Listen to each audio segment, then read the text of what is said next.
particularly pleased that we are celebrating a translation, because translators are builders of bridges. There is enough in this world that divides us and that polarizes us. We are asked to run in our particular boxes of religion, language, religion, ethnicity, caste. But gestures like our translation break down those boxes. Invite us to look at this larger world that we're part of. And another of my previous lives, which has to do with being devoted to the sacred art of India, I keep returning to the figure of the Tirthankara, a very particular cosmic figure. But if you look at the etymology of the word Tirthankara, you all know this, it's a very simple word. It means the one who makes a bridge. And to me, this is the deep sacred meaning of the poetic vocation and the translator's activity. It is to look upon the poem as a place of pilgrimage. The poem is where you cross a river. It is the place of crossing. And translation is the activity that reminds us that this is so. It prevents all the alienation that can come into place when two people speaking different languages come together. It actually tells us that the poet is not someone who is trapped in a language. The poet is someone who liberates language. You know? And this is what I want to celebrate. And this is why I wish to congratulate Udayan and Dilip.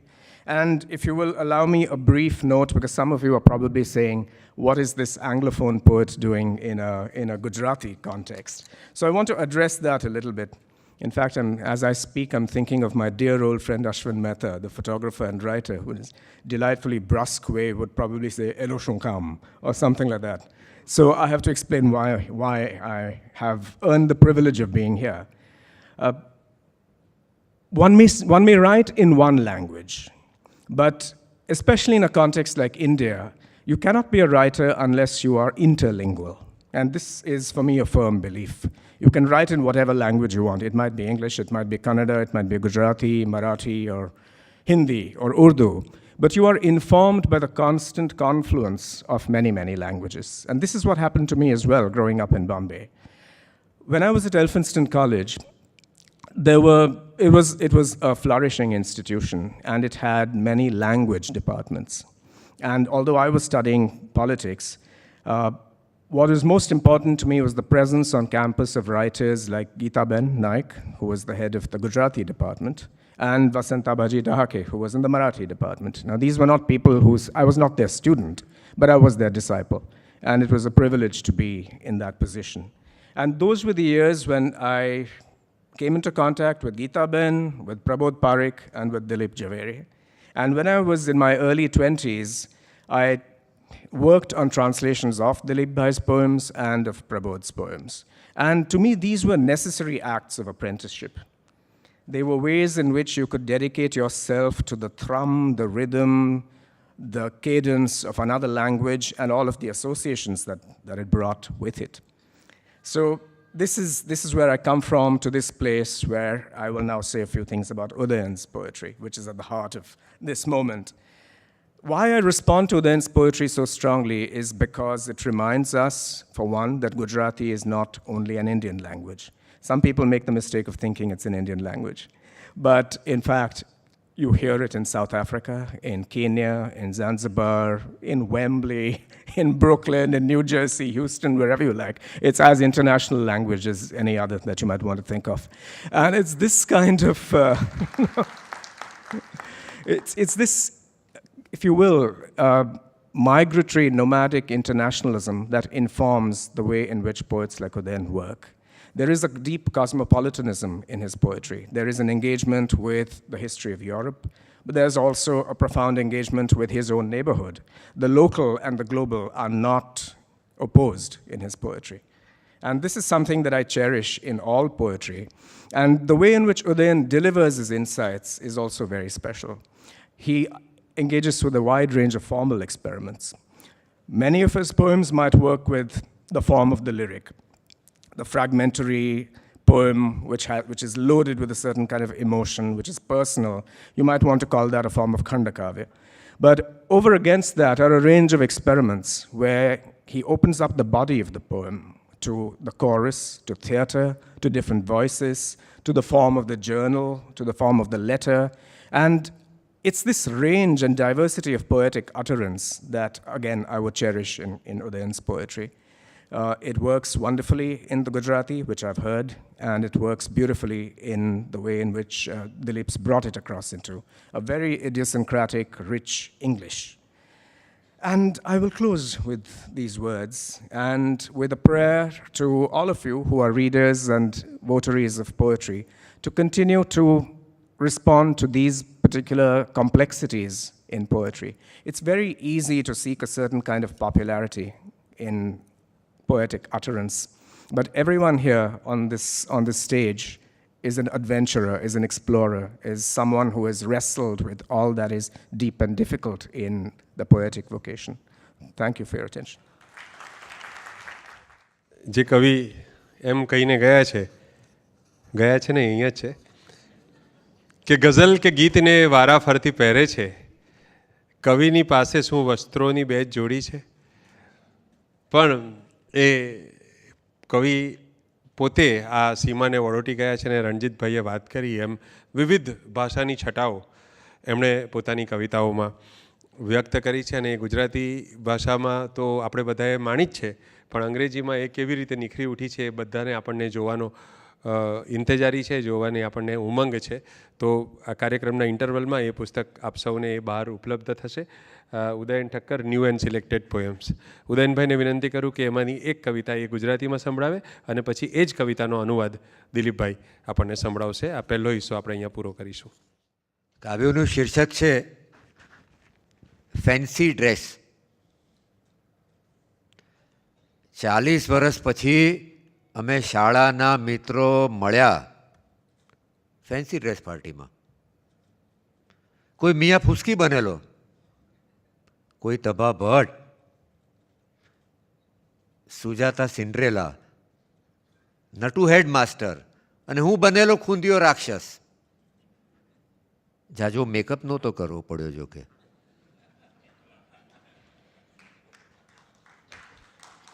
પછી આ મંદિરો અંદર વાત ચાલુ થઈ જાય ને, એ યાદ છે પેલો બાથરૂમ પહેલે માળે કોઈએ દિવાલ પર આમ લીટી તાણેલી અને લખેલું કે તમારો ફુવારો અહીં સુધી પહોંચે તો બંબાવાળા બનો.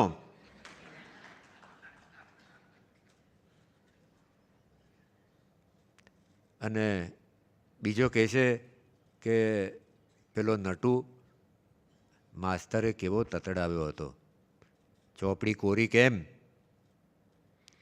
એટલે બોલ્યો, સર તમે પાટિયા પર લખ્યું, મેં ચોપડીમાં લખ્યું, પછી તમે પાટિયું ભૂસી નાખ્યું.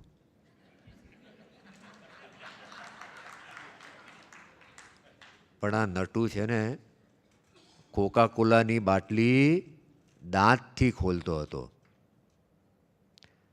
આજે હસવા જાય ને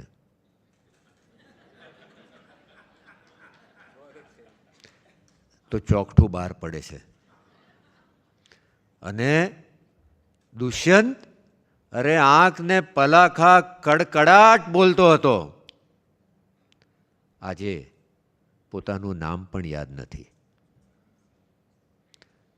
અને સુજાતા હા હા હા હા જરાક સ્મિત કરે અને શરણાઈઓ ગૂંજતી હતી. જરાક સ્મિત કરે અને શરણાઈઓ ગૂંજતી હતી. હજી કુંવારી જ છે. અને આપણો હર્ષ હાઈજમ્પ ચેમ્પિયન 9મે માળેથી કૂદ્યો. મેનકા બ્લાઉઝ પર પતંગિયાનો બ્રોચ પહેરતી હતી. બ્લાઉઝ પર પતંગિયાનો બ્રોચ પહેરતી હતી. આજે એને એક જ સ્તન છે. તે પૂરા 12 વાગ્યા સુધી ચાલી હો અમારી ફેન્સી ડ્રેસ પાર્ટી. થોડી પળો માટે અમે બાળપણ પહેરીને મરણને છેતર્યું. અંગ્રેજીમાં fancy dress. After 40 years, we school friends met at a fancy dress party. One was clad as Laurel and another a Hardy. Bob came as the headmaster, and Susan became Cinderella, and I, hunchbacked master. Much makeup was not needed, in fact. Do you remember the washroom on the first floor?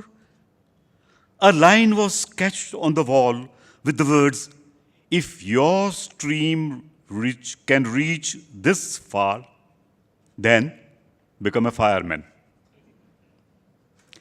This fat Frederick, the teacher had chided, "Why is your notebook blank?" He replied, "Sir, you wrote on the blackboard. I copied in my notebook, but then with duster, you erased every written word." Freddie used to open a bottle of Coca-Cola with his teeth. Now his dentures come out when he laughs.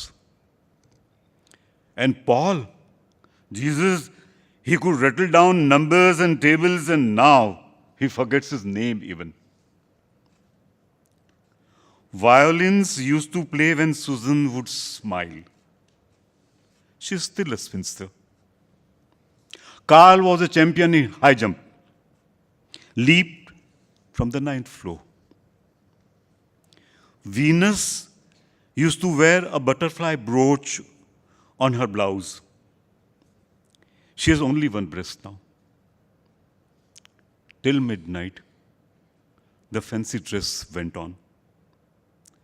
Slipping on childhood, we deceived death for a few moments.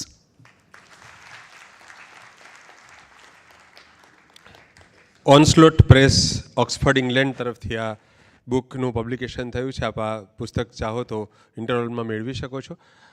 5 minute માટે 10 મિનિટનો interval, 12 minute પછી પાછા મળીએ.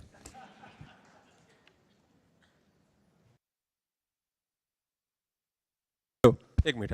Second હિસ્સામાં Javed અખ્તરની કવિતાઓનો અનુવાદ, નરસિંહ મહેતાની કવિતાઓનો મરાઠી અનુવાદ, બંગાળી કવિતાઓ અને અંગ્રેજી કવિતાઓનો ગુજરાતી અનુવાદ અને સંગીતમય રજૂઆત બંગાળી કવિતાની.